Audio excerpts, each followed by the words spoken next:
Assalamualaikum warahmatullahi wabarakatuh. Materi mata kuliah perekonomian Indonesia yang akan kita bahas yaitu mengenai konsumsi dan APBN atau Anggaran Pendapatan Belanja Negara. Yang pertama kita bahas terlebih dahulu yaitu mengenai konsumsi. Dalam ilmu ekonomi, konsumsi diartikan sebagai penggunaan barang dan jasa untuk memuaskan kebutuhan manusiawi.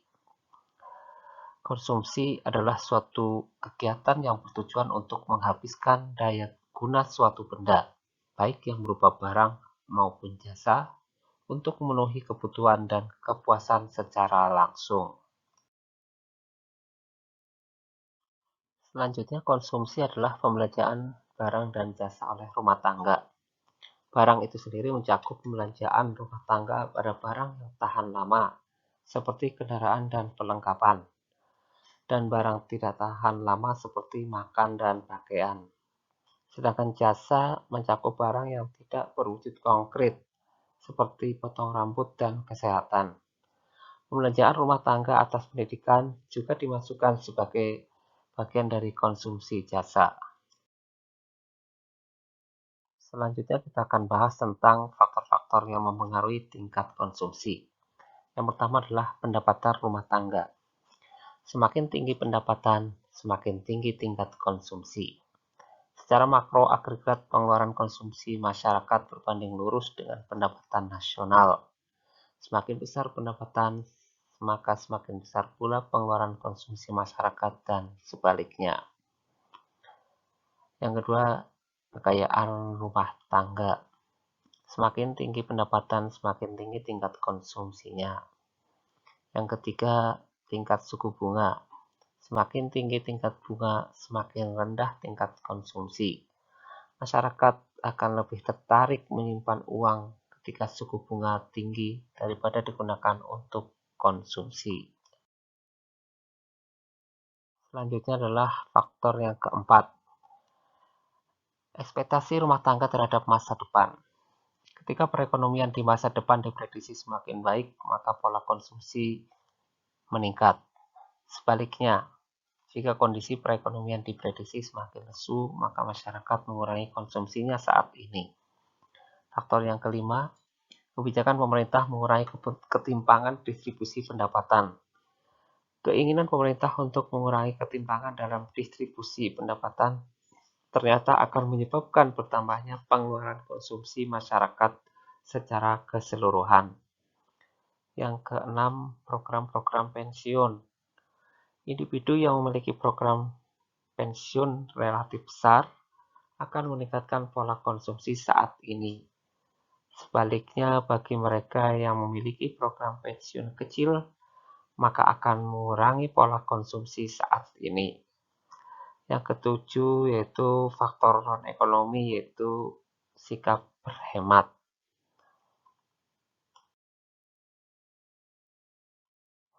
Lebih lanjut mengenai konsumsi, ada hal yang perlu ditambahkan, bahwa pengeluaran konsumsi rumah tangga adalah nilai belanja yang dilakukan oleh rumah tangga untuk membeli berbagai jenis kebutuhannya dalam satu tahun tertentu.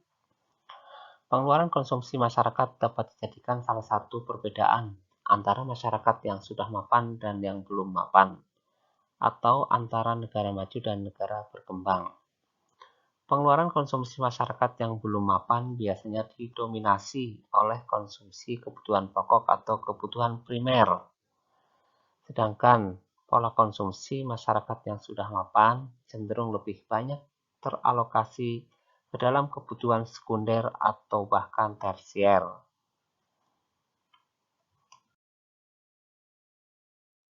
Setelah membahas konsumsi, kita akan bahas satu lagi yang berkaitan dengan APBN atau Anggaran Pendapatan dan Belanja Negara.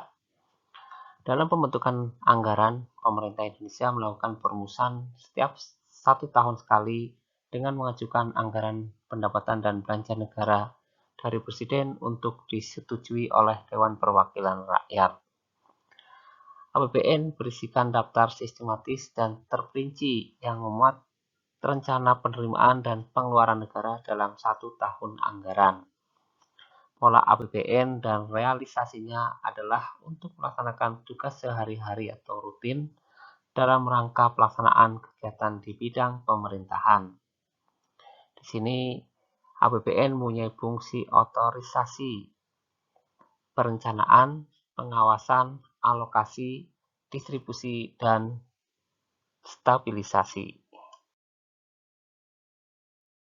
Satu persatu kita akan bahas fungsi-fungsi yang ada atau yang berkaitan dengan APBN tadi. Yang pertama adalah fungsi otorisasi. Fungsi otorisasi mengandung arti bahwa APBN menjadi dasar untuk melaksanakan pendapatan dan belanja pada tahun yang bersangkutan.